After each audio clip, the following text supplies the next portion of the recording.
Hello, everybody. Welcome back to Maker's Bar. We're creating 1 million leaders. I'm here with one of those leaders today. This is Representative Bryce Berry, representing the 56th District of Georgia. Bryce, thanks for coming on. Thank you for having me today. I'm excited for the conversation. Me too. So the way I always like to start these conversations is, what's your story? You can start that from childhood, from school, wherever you want to start that. What brought you to where you are today? Well, I think I see it as a very several divulging stories, just not divulging, convulging stories. That's the word? Convulging stories. Well, converging. That's the word. Converging. Lord forgive me. Several converging stories. We start politically. I started getting my interest in politics when I was 7 years old in 2008.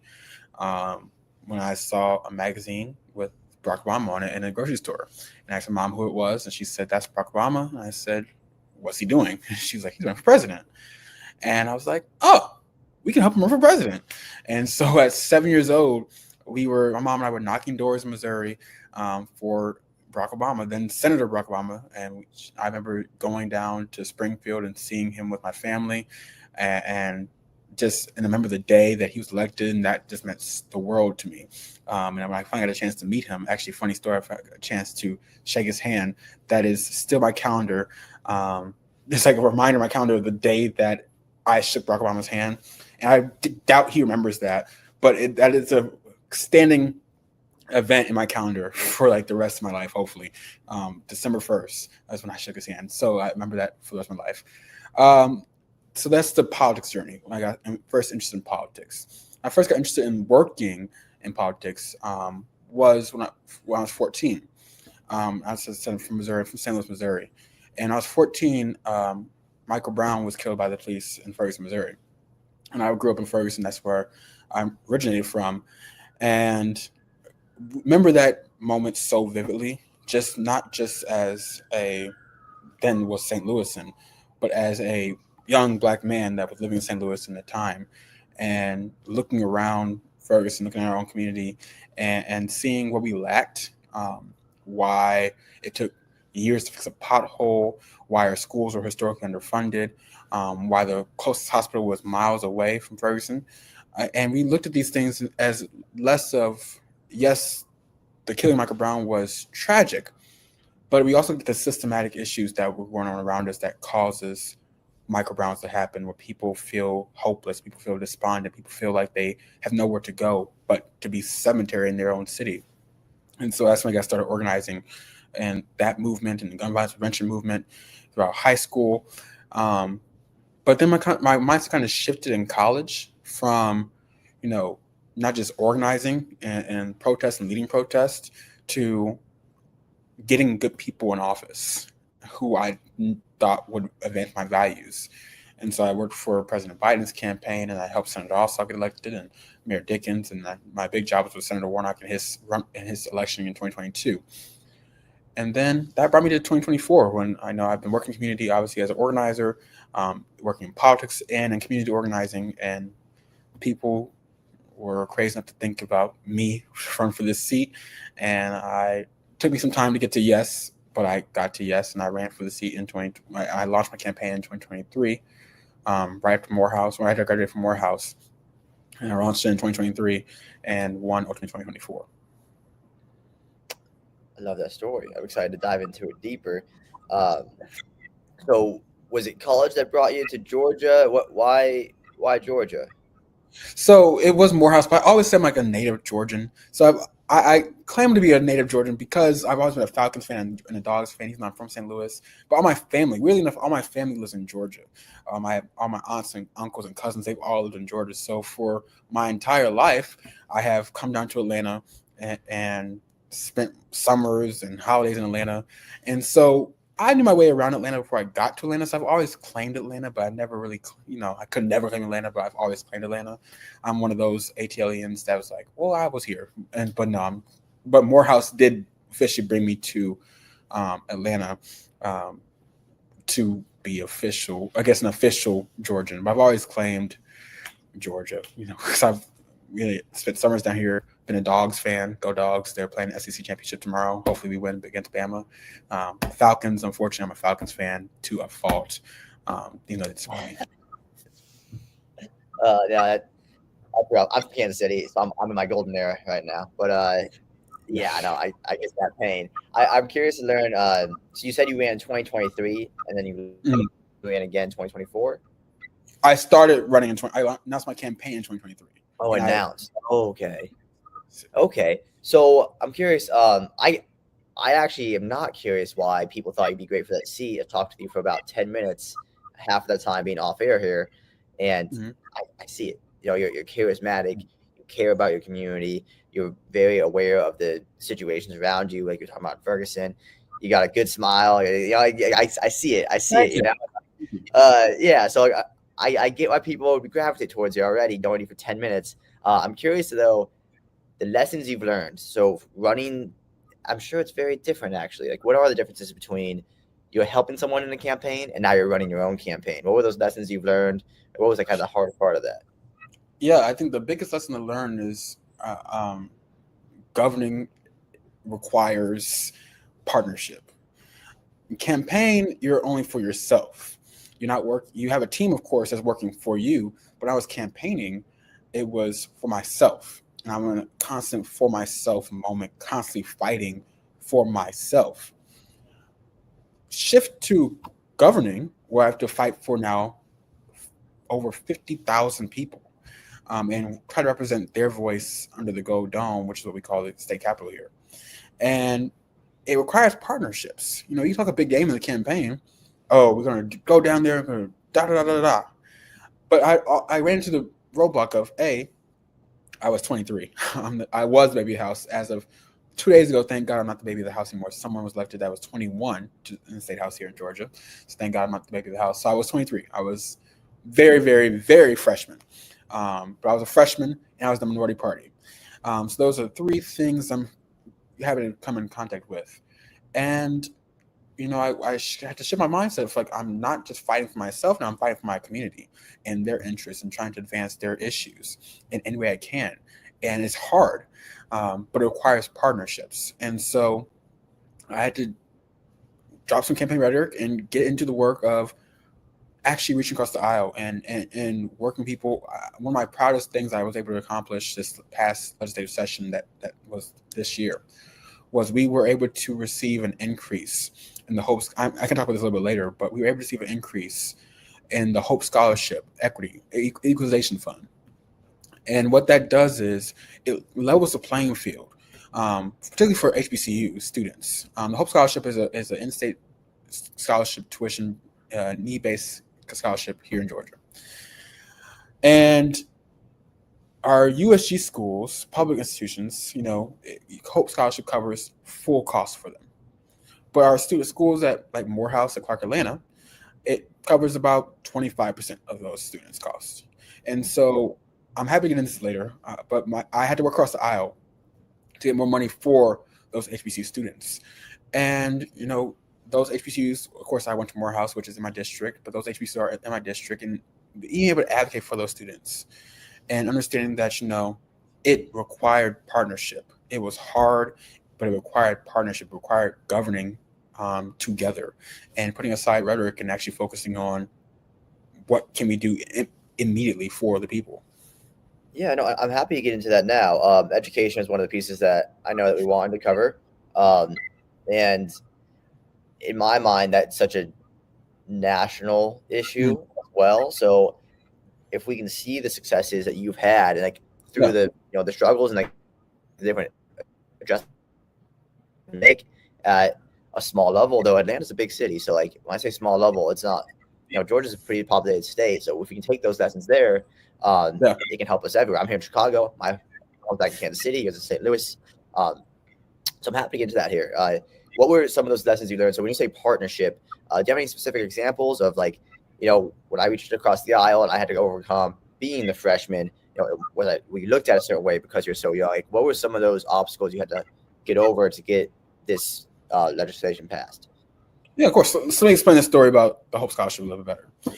So again, as I said, 24 HBCU students, particularly because they're private, qualify about 25% of Hope. And so what Hope Equalization does, that is money specifically for students going to those types of schools, private schools. It could also be Emory, it could be a Agnes Scott. Those are also private schools here in Georgia, but the need is mostly for HBC students. And I went to the chairman of the Appropriations Committee for Higher Education, who is of course a Republican. He sits right behind me, and I said, just introduced myself to him, and I said, there's an issue in my district. Clark Atlanta students and Morehouse students, they're going out of state because they can't afford to be at school. We have to make it easier for them to stay in our state. I look at everything, I'm an economics major, look at everything from an economic standpoint. If we have students that really want to stay in state, really want to go to these historic colleges, but they can't afford it because we're only covering about 25% of the tuition, they're going to go out of state, and they're going to take their talents out of state, and they might stay out of state, and we might be losing that. That's called brain drain, and we might be losing that incredible talent that we could be having in Georgia and harnessing that intelligence that we could keep right here in Georgia. And so I went to them, I was like, we're losing students because of this. We have to find a way to make it more equal for HBC students and our PWI students or USG students to have the same footing. And he heard me out. We had great conversations, him and I had great conversations with the chairman of the Appropriations Committee as a whole, both about this issue. I went to them, they both found passion from this, actually. I was surprised they actually liked the issue. They hadn't considered the ways I brought it to them. And so we just talking. And in the final version of the budget, it was in the House version of the budget at first, we increased it by $15 million. We went to the Senate, and as the Senate is more messed up because they're senators, they're messed up, they're crazy to do that job anyway. They went to the Senate took that provision out. And so I had to go to the Senate again. I was only working in the House, but again, partnerships. So I went to the Senate, did the same thing. Talked to folks, this is what we need to do.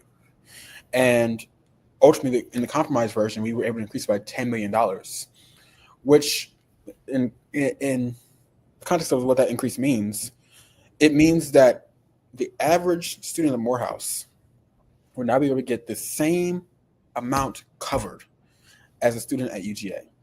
That's huge. Now, obviously, UGA is less expensive than Morehouse. Trust me, I know that. But think about the difference that it makes when you can take out the same amount of money in scholarship as a student at UGA. That even if it's just a $4,000 difference, that's books. That's sometimes 2 months of lodging and dorms, because housing is crazy as hell in schools. But that's a huge difference for those students. That's an incredible lifeline that they now have. They will now have. But it started with me finding a Republican, getting over my anxiety, getting over my angst about being young and being a Democrat and being a freshman, and just going to them and just talking about the need to keep students in Georgia and what the benefit is. And so I hope that we can increase it more this year, because I want to see a full-scale coverage for our students for any in-state tuition, any in-state student. I want to see college covered totally for them. I think that's where the goal should be. Now, of course, our Republican colleagues have different ideas of this, but it's the idea but knowing now that we can talk to them about this, and we can move to a place where we can have conversations about, you might not agree with me that we need free in-state tuition, but you can agree with me that we need to provide more scholarships for lower income students. And if we come to a compromise there, we can provide a crucial path line for so many disadvantaged students who are just trying to get ahead. And I think that was the biggest lesson for me. That's partnership to me. Understand that, we have ultimately the same goal. That's to get more students in college, to keep more students in Georgia, to retain talent and retain economic advantage here in Georgia. We just have different ways of doing it. So we can sit down and work together. We can get something done. It's not going to look good for you. It's not going to look good for me. None of us can get what we want. But it's not about us. It's removing the personalities. I said campaigning is about personalities. Governing is not. So moving the personalities, understanding that the job is not about you. It's about kids that look like me. I see a lot of my governing standpoint from kids that look like me, or kids that probably look like you, and kids that look like my mom, in these lower income neighborhoods and middle class, working class Jordans that really need a lifeline, and working hard for them, and doing whatever you can, even if it's piecemeal, even if it's not what you campaign for. Coming home with something is better than nothing, and that's the way I look at governing. Out of all that, that's the piece I would like to emphasize in that truly is the ability to go walk across the other side of the aisle. I'm glad to hear that you're doing that, and like it, I don't have experience inside a House of Congress, but from a outsider perspective, it seems very rare, and it seems like something that people do have anxiety about, especially if you're the minority in the House, especially if you're the freshman of the House. So the fact that you went and done that and you accomplished something, you've shown that value, and now you're building these relationships that you can go accomplish more, and that you're spreading the message of, hey, we want the same things. We have different ideas how to get there. But what we want is a better life for Georgians. It's for the working class people, and providing as much opportunity as possible. It's good, in my mind, it's really about that equality of opportunity and trying to get towards an equality of condition for everyone. So that's a fantastic story just off the bat. Like first 10, 15 minutes here, like a super great accomplishment. Truly, like I love hearing it. And to pivot a little bit, I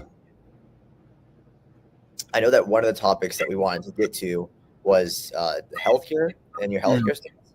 Can we dive into that? Can you elaborate on your stance on healthcare in Georgia and the way you'd like to see that go or grow?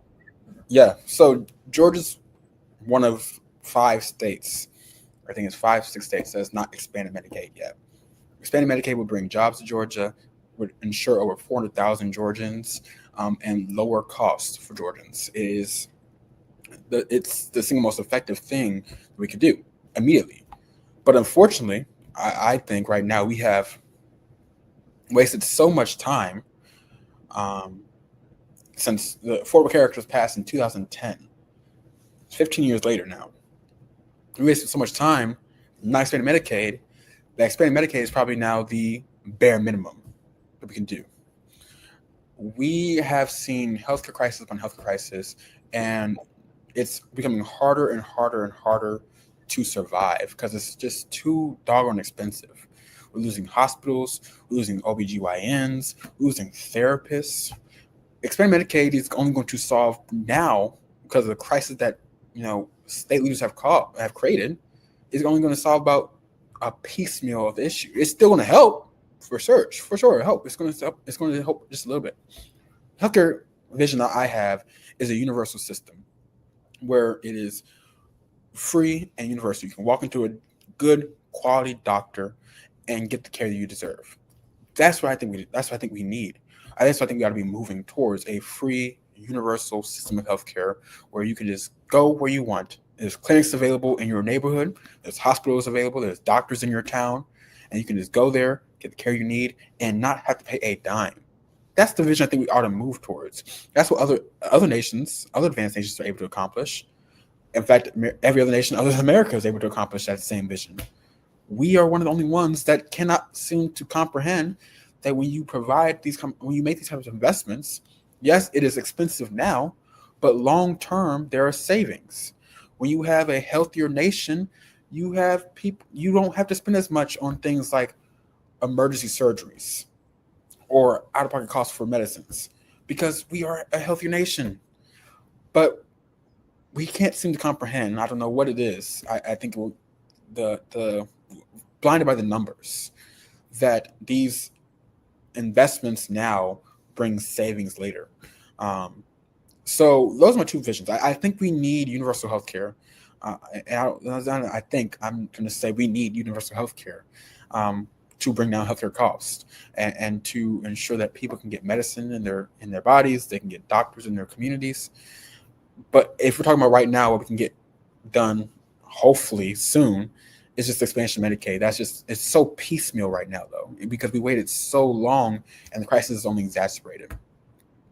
Gotcha. I think the natural pushback, I don't really hear actually or read about a lot of natural pushback to Medicaid, but I think a natural pushback to the universal health care is less so the expense and more so the quality, um, which I haven't done the research. But also, even if you have done the research, I don't know if anyone knows, but we do have the best medical staff here in the world, and best doctors, best nurses. They work here in America.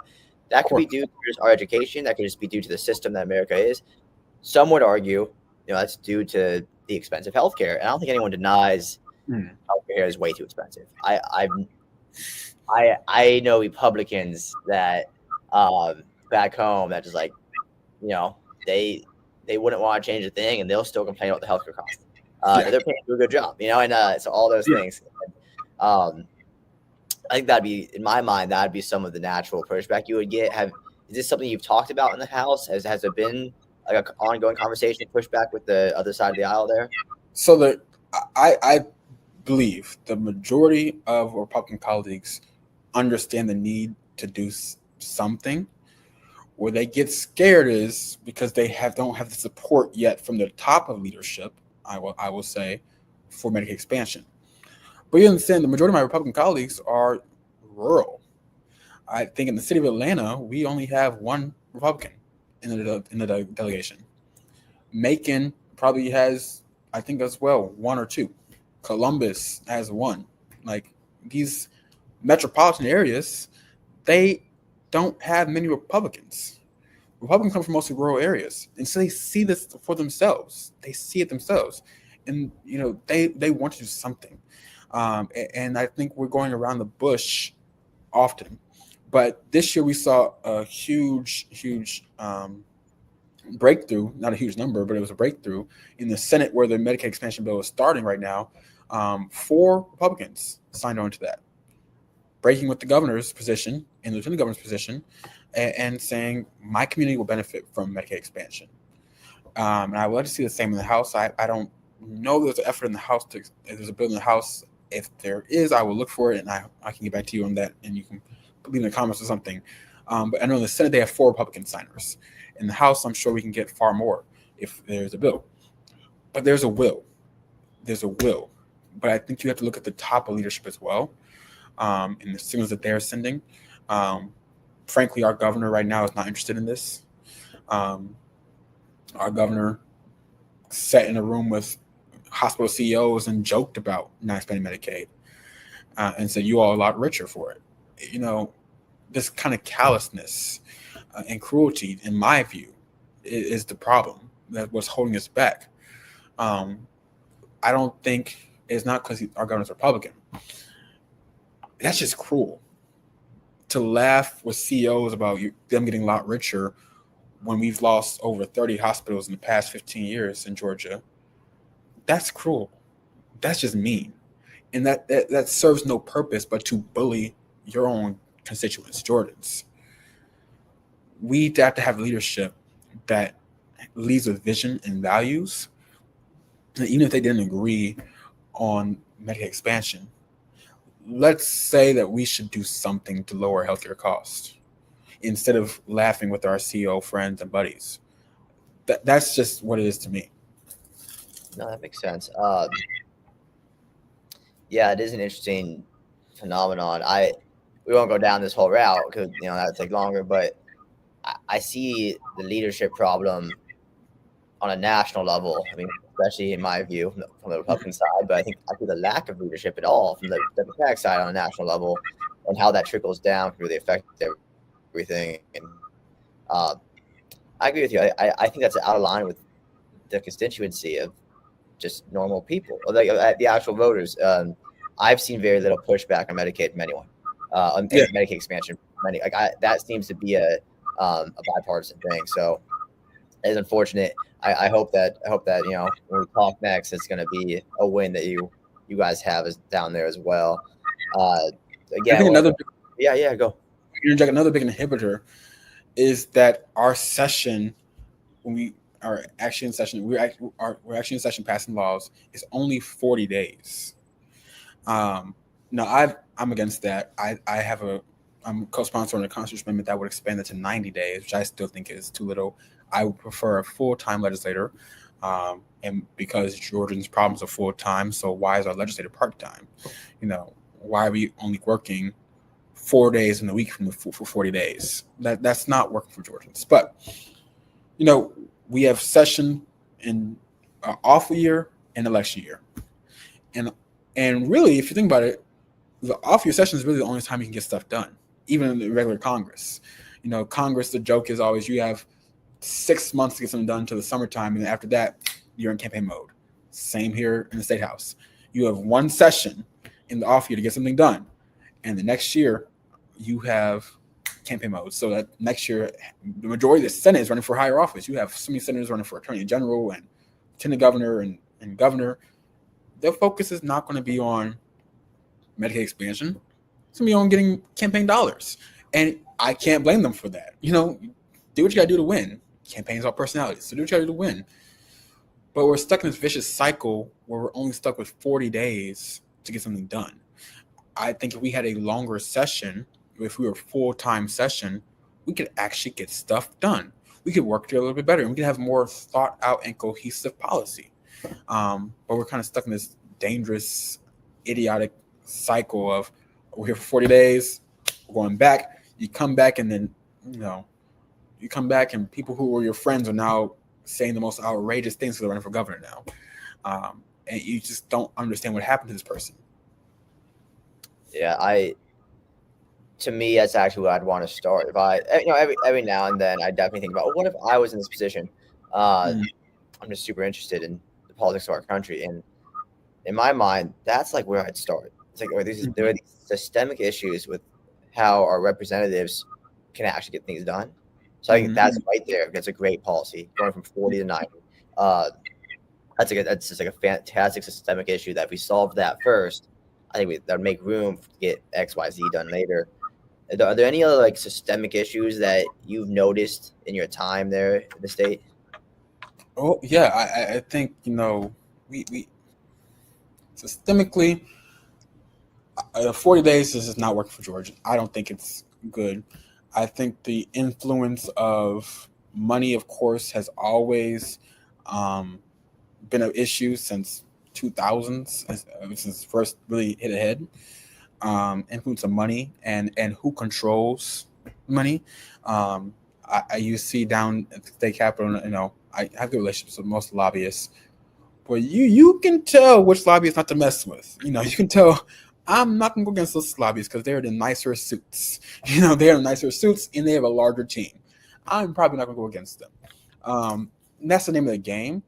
But getting rid of that kind of influence, you getting rid of that kind of influence, because imagine the lobbyists you just see that have the big guns. It's going to be the Metro Atlanta Chamber. You're going to see the Hospital Association. You're going to see these big firms, pharmaceutical firms, and agriculture firms that have they wear nice suits. Like, you probably don't want to mess with them.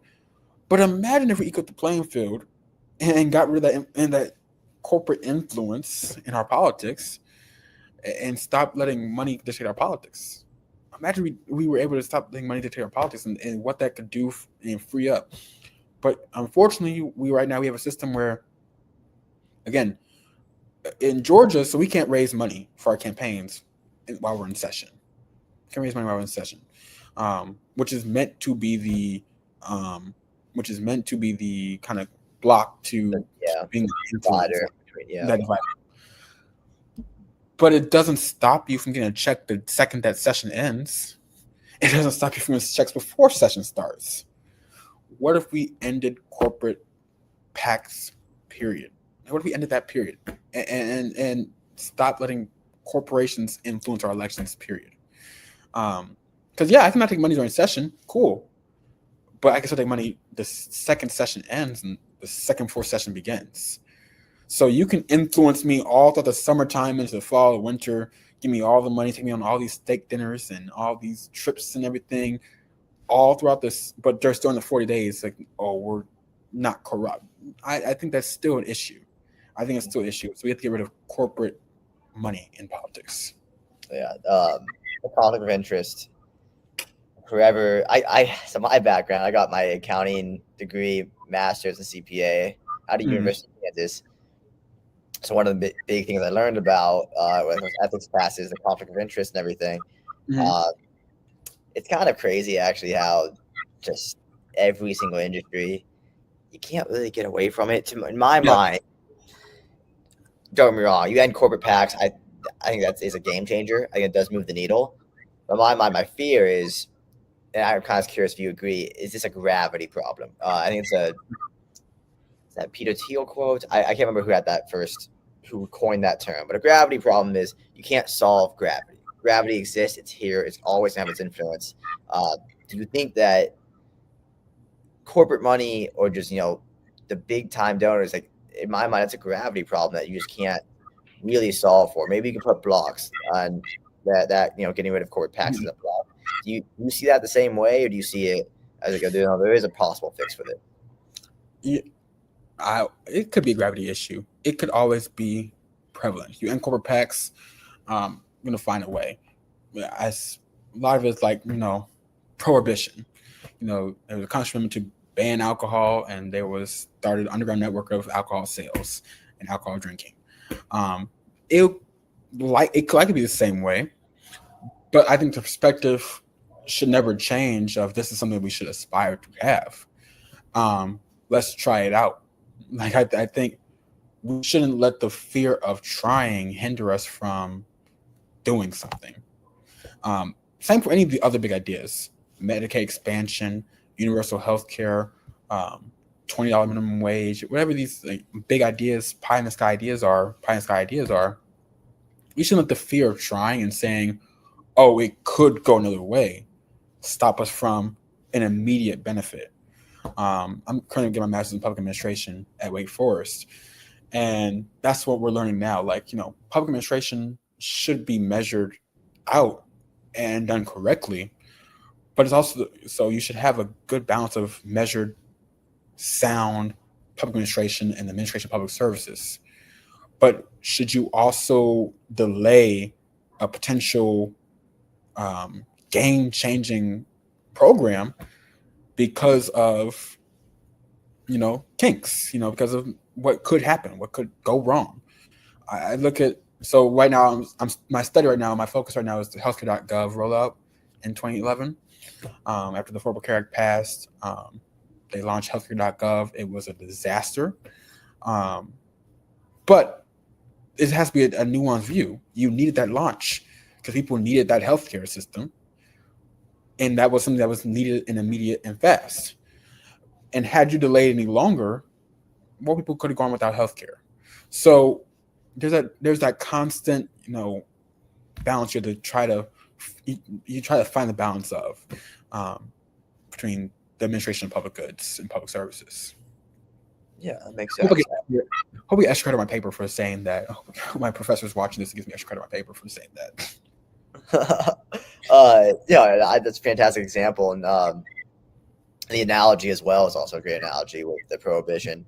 The unforeseen consequences is just a recurring theme I'm noticing while I'm talking to you is we have these ideas we should aspire to. Let's find a way to get there. There can be a two-way door. If this doesn't work, we learn the lessons. Let's go back to the door and try again. It's a theme that I'm noticing with you as we're speaking that I really appreciate myself. As long as we're on these policy topics here, I'd love to learn more about some economic policies that, if any, come to mind outside of what we talked about. Are there key economic policies that you believe would benefit the district and benefit Georgia? So economics is, I think, more than just numbers. Healthcare is economics, education is economics, transportation is economics. Any social issue is an economic issue. And I one thing, my biggest pet peeve, just as a economics major, that nerdy major, is the separation of social issues versus economic issues. Every small thing impacts the economy. Where you go to school, how you get to work, all those things, how long it takes you to get to work, all those things impacts the economy. But I think so. Expansion of healthcare. Let's talk about universal childcare. Universal childcare. And if we provided every single family with universal pre-K and places to have your child learn during the day, that will put more people back in the workforce. But a lot of women and corporations have backed this up are leaving the workforce to take care of their child. So this is a workforce loss problem. So universal childcare, I think, is one thing that we have to aspire to and we have to get to. Universal pre-K and childcare. When you are also having to pay, I don't even know how much preschool is, thank God, because I have a child. But I think the estimate around is about, I'm going to just say a ballpark estimate of $15,000. Y'all can correct me in the comments if that's the case. But I was thinking like $15,000, let's say, a year for preschool. For some people, that's more than their rent a year. I think my rent is about $11,000 a year. So some preschools cost more than my rent for a year. How is that encouraging people to, want to take care of children, who want to have children, if you have to have exuberant costs when you have the child? That's not conducive to a constructive workforce. So my economic policy is always, what's going to make a constructive workforce? The right to bargain. I'm a huge labor guy. I'm in a union myself. I'm the Federation of Public Service Employees. I'm a teacher. So I'm a huge labor guy. The right to bargain is essential. When you have safe workplaces and workplaces that value you, you feel more inclined to go to work. You want to work more. You feel better at work when you have that ability to, when you feel supported by your company and you feel supported by your organization. So the right to collectively bargain, which is under attack here in Georgia, is another huge issue. Minimum wage. I've had students last year whose families work 2-3 jobs just to make ends meet. And imagine if one job was enough to cover the rent and the food and food on the table. Imagine if we removed the requirement of a college degree for several public sector jobs in government and across the public administration field. We can open up so many doors for so many people. A nation that is more and more not going to college, we need to open up more opportunities for those non-college workforce participants. So there's several things we can do, but again, it goes back to the point I've said. You have to aspire to this. You aspire to this, and you try it. Governing is not an end goal. Governing is continual, and if you view these ideas and policies as the end goal, we are also looking at it wrong. Even though I have these same views and these same policies, you're also looking at it wrong. Governing is continual. If we enact universal child care, there's going to be issues with it. There's going to be some things we have to fix, and we have to come back and keep making it better. We raise the minimum wage, there's going to be some businesses that will close. You got to be able to counteract that. You have to keep working the system. If you enact a sweeping expansion of public transit, you want to run into some issues. You have to keep working the game. Governing is continual, and we cannot view these issues as the end goal or the end game. We have to keep going beyond. But that should not stop us from first getting this, assessing the issue, and then keep going beyond and keep going further. I may not 100% align with everything you're saying, but the overall vision, again, I keep coming back to it. Again, you keep bringing me back to it. I think everyone that is listening here, you feel that, you feel like in a really very real way. Mm-hmm. As if we had more time, I want to dive down to each of these issues. We still have more time. So, one way that I have found, and maybe it's just my own bias of my own life. I've worked in technology now since I started my career. One way that we can solve for a lot of these issues, and the way that we've always expanded the economic pie, is through innovation and technology. I'm just kind of curious, how are you integrating technology and innovation into your policies? Is there anything in particular that comes to mind when you start thinking about technology and how you want to implement it for your district, for Georgia? Well, of course, the big thing right now is AI. of course, and I am so curious about AI. I'm trying to nerd about AI a little bit because it's a very fascinating topic, but it's because it's so fascinating what it's capable of, but it also has real dangers that we have to be able to tackle. Um, I'm concerned about the use of the recreation of videos.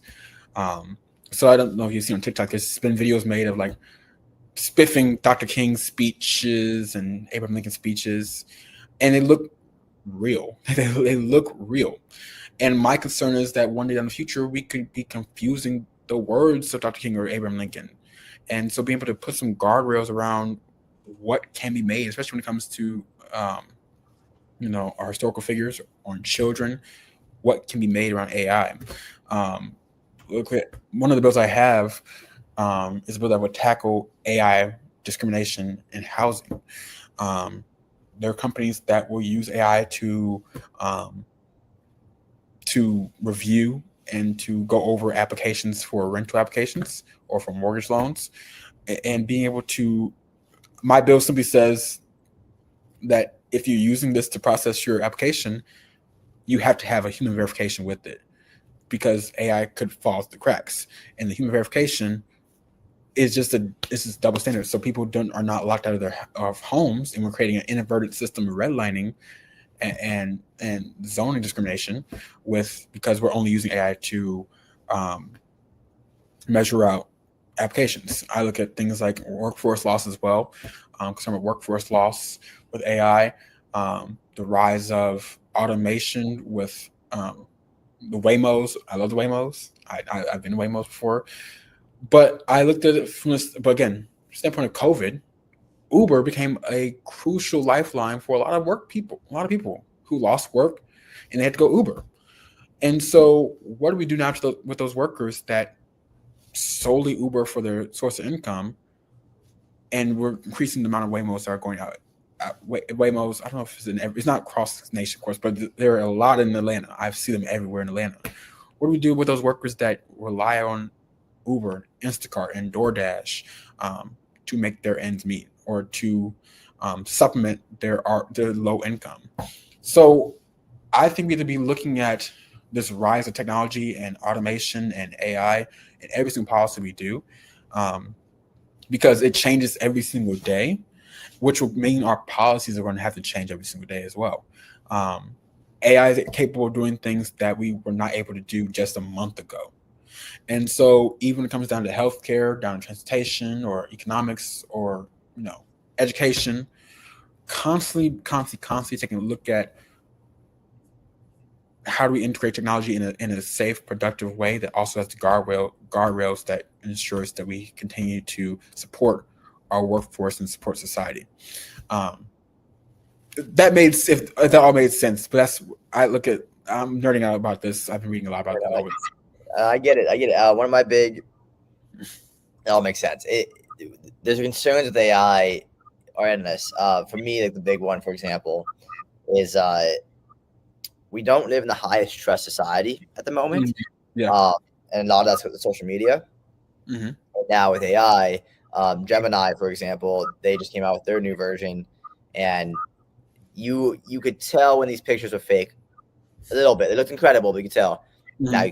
Now you can't. It's just like we now live in a post picture proof era, and it's like, oh man, like that's just going to deteriorate us even more. And there's real concerns going on, and thankfully Google has not this helps the day-to-day culture and their other conversations, but Google has like any image generated via their AI Gemini, it is like coded in a way where that coders can tell. You put it into something, hey, this is fake. But again, you never know if the next cultural issue arises, whether it be a murder of some sort or whatever it is, photos could pop up, and now we don't know. And there's a lot of concerns there. But we only have, Oh, go. I also have concerns when it comes to our elections and campaigns. There's a law that you can't use here in Georgia. You can't use AI, or you have to disclose that you're using AI if it's 90 days out from election, which is, good. But if I had an opponent that wanted to, Photoshop me or put me in a mugshot and said, Bryce got arrested for, cutting down 30 trees, I'm just putting it out there. Please don't do that if you're my opponent. Please don't do that. But, if I do it 91 days out in a mailer, does that still make it right? Like, it's clearly a lie. So I have concerns, but again, the low trust society when it comes to our elections. I'm very concerned about our elections as we go into 2026 and 2028 with this continual rise of AI. We didn't see it much in 2024, but I think as it continues to rise, continues to shift and transform, we're going to see a lot in 2026. And understanding we have to find a way to tell people how to distinguish truth versus not. Yeah, no, it's going to be an ongoing problem that we just don't have the answer to at the moment. And about 10 minutes left now, though. I kind of want to pivot. I could spend an hour on each of these issues, but I kind of want to pivot into your leadership style, your philosophy, what has made you the man you are today. So there's kind of a handful of questions around that, and I can let you get on with your weekend here. First would be is your philosophy around leadership. How would you describe your leadership style, and how has it evolved over your short career, but over your life and over your career? So my philosophy around leadership is, admittedly, my first PM representative, I was the scariest thing I had to do was hire staff. And it was because probably the imposter syndrome of me being young, that I said I wanted an older staff. At first it was like, I told my team when my campaign was like, I'm only going to hire older staff. I don't want anybody younger than me because I just can't. So I wanted older staff, and I thought that was going to make me seem more serious. As a young person, you're constantly trying to make yourself seem more serious for some reason. It's that imposter syndrome.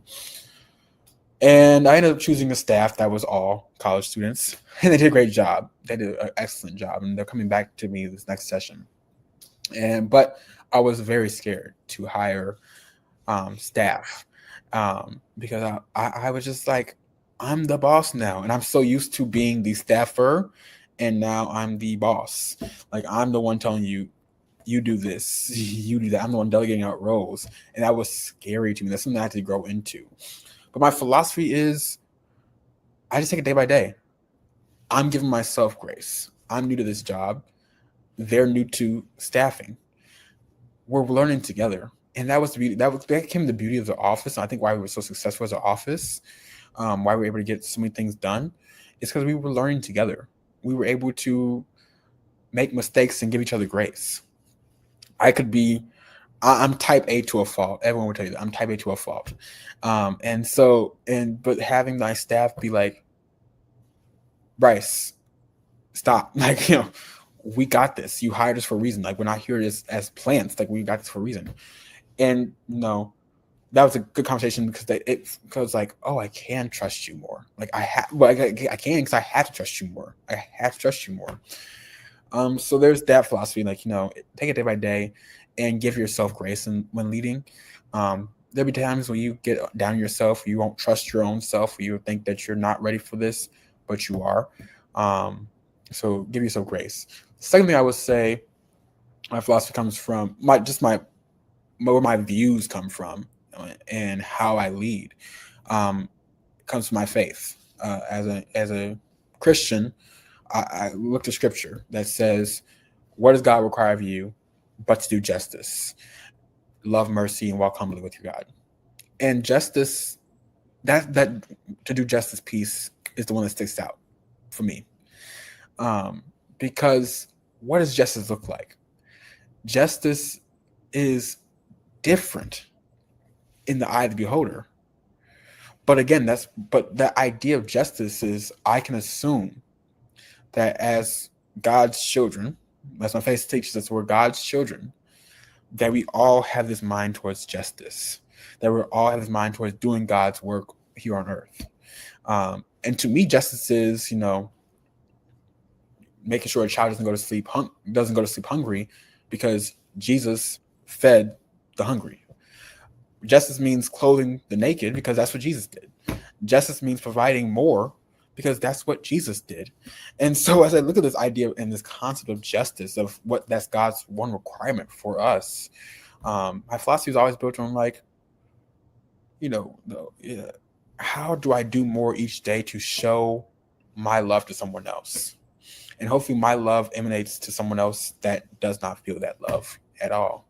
Hopefully, the best part of being representative is not the perks. There's some pretty cool perks. I said the steak dinners are pretty cool.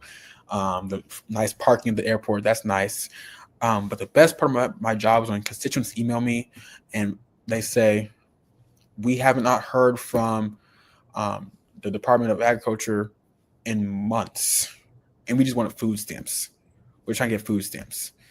And it's frustrating because for me, I just had to call somebody and be like, hey, constituent, here's case number. What's going on?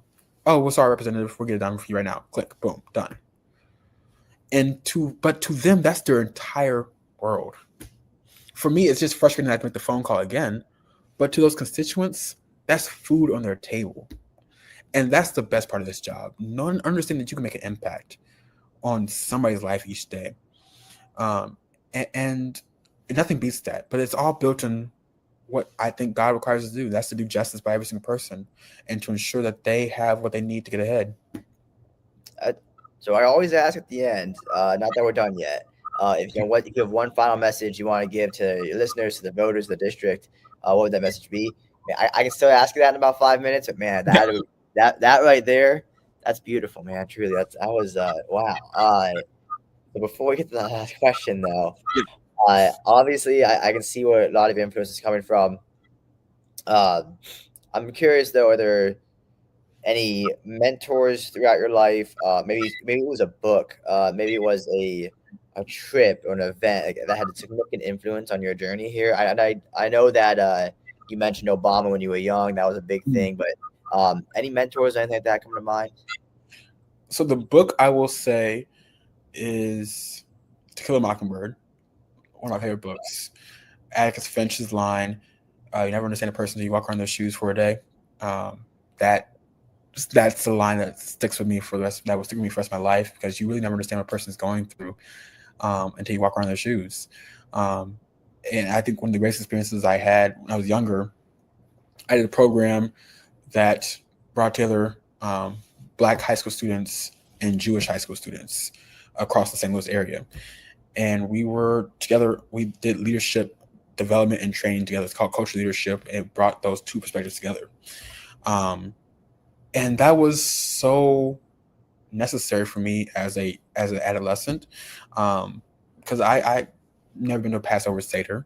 I never been to I never broke fast, but being able to be in that room, in that space, and I can get my neighbors, my people I grew up around didn't have that either. But being able to have that experience of like breaking fast and going to Passover and celebrating, and them coming to my church and worshiping with me and doing, it was so that Atticus Finch line was in work right there. My mentors, so many. My grandmother, before she passed away, she said, "Bryce, be a man of integrity, be a man of service." Never understood what that meant, but I try to live out each and every day, make her proud. That's actually the painting of her behind me is so my friend. When I won, I really wanted my grandmother with me, of course, and so she commissioned this painting for me with my grandmother's face and me campaigning, and it was so beautiful.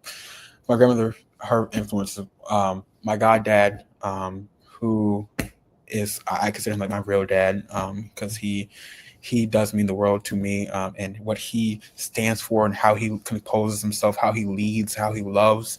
My goddad, my godmother is the same way. I'll shout to my mom, who, we never had much growing up. We weren't rich. We weren't well off, but she made the most of what she had, and was able to provide for me in abundance. And the best type of poor is like not knowing you're poor. And so my mom never made me feel like I was less than. She sacrificed so much to impure into me my teachers. I had teachers, Mr. Shockley, who was my first Black teacher in middle school. I had Miss Prince, who was the first teacher to fail me, which was so formative for me, because when she failed me, I thought she was my English teacher, and I thought I was a pretty good writer. I thought I was a pretty good student, and she failed me, and she said, "Bryce, your writing sucks." And I thought Miss Prince was my friend because she was only like about 8 years older than me. I was like, you're like my aunt, you're the fun aunt. You're fun TT. And she failed me, and I didn't talk to her for a minute. I was like, to hell, Miss Prince. But that caused me to fight for myself and to actually work hard for myself. But I'll stop yapping there. But those are several former people in my life. No, I love it. I love it. I appreciate your time, man. I appreciate hearing about everything. And I actually have some family down in Atlanta. I don't see them a lot anymore, but every now and then I'm down there. So love to grab a beer. If you're ever in Chicago, please let me know, and we'll grab you some pizza, Chicago dog, whatever you want. It won't be probably not as nice as that steak dinner, but well, as a St. Louisan, I will not eat anything in Chicago. As I'm not eating in Chicago. Okay. That's our beef. I will not eat anything in Chicago. As a former St. Louisan, we have the best pizza. We have the best Chinese food. We had the best barbecue. It's better than Kansas City barbecue. I was gonna say better than Kansas City barbecue. St. Louis has the best barbecue in the entire nation. That's the one thing I miss about St. Louis, other than my friends, is the food. It had incredible food. So when you said Chicago food, I was like, ugh. But I'll come to Chicago and eat some Chicago food. I will eat a Chicago Where's dog. your beer? I was just funny enough. I was like, oh, what about Kansas City barbecue? Can I feature that? No. Kansas City barbecue. I want the good, sweet and smoky St. Louis style ribs. That's what I need. All right. I loved that message you sent, but if you want to give any other last message, and let people know how they can get a hold of you, where they can find you, and what you're up to next year. Yeah. So thank you again for having me on today. This has been an incredible conversation, and I've enjoyed being able to share my perspective with you. And I hope that folks have learned a little bit about me, and that we're able to just gain new perspectives. Like as I said, it's not about agreeing 100%. I don't expect you to agree with me 100%. Just as I don't expect my colleagues to agree with me 100%. Hell, I barely expect people at my party to agree with me 100%. But it's about having a vision. I think leadership is about vision, and leadership is about values. And if you lack those two V's, you're not a leader. You're just holding up space that someone else can have. But it's about vision and values. And we ultimately have the same vision and values. At the end of the day, I think we all love our state. We all love our communities. We all love our country. And we want the best for it. We just have different prescriptions of how to get there. And that's okay. We can get, but that's okay, because as long as we get there. As long as we get to a country where people don't have to have 2-3 jobs to make ends meet, we can do whatever we can. As long as we can get to a country where healthcare is, you're not paying thousands of dollars a month for prescription drugs, let's do it. As long as we get to a country where we have the best schools in the world, where kids can go and the teachers are paid, and they can go to have a world-class education where they can get all the materials and resources they need to get ahead in society. We can disagree on how to get there, but as long as we get there. And because we have to get there, because we love our country, we love our state, we love our communities. And that love for community has to guide us. Has to guide us through anything. It has to guide us through everything. So I'm going to circle back to the scripture. What does God require of people to do justice? I don't care what your vision of justice is, but as long as you're doing justice with me. And I have a friend, I have a partner. That's leadership to me. We have totally different definitions of justice, but as long as you believe in doing justice, we're friends. We're partners. And when we do that, when we become partners, I think we can do anything. I think anything's possible. I was a 23-year-old freshman. They got $10 million in the budget for HBCU scholarships. Anything's possible when you have people that come together and believe in something better than themselves with vision and values. And so if you all out there believe in the same vision and the same values that we can just do good together for people, go to berryforga.com and you can follow me along there. follow me on Instagram at Berry4GA56. It's 4 spelled out FOR at Berry4GA56. And my dumb self, for some reason, to make my Twitter the same account. But my Twitter is at Berry4GA. So I would love for you all to follow me and stay connected on there so we can do justice together. That's what it's all about. It's amazing. I honestly, I want to start on our YouTube. I want to make a political corner instead of well, right now we're all kind of bracketed out into our own names as host here. And man, I want that to be the opening video on that political corner. Man, it's honestly just incredible leadership. And and I don't say this a lot to my guests, but speaking of someone that's younger than me, it's incredible leadership and just very inspiring to be able to talk to. I really enjoyed the conversation. Thanks for coming on. I'm really looking forward to following, and you got one more supporter here. So I can't wait to see the career unfold as you grow. Thank you. Thank you so much for having me today. I'm excited to be here and keep inspiring leaders of the future. That's how we make change, by formatting leaders. I appreciate you, brother. I'll talk to you soon. Talk to you soon.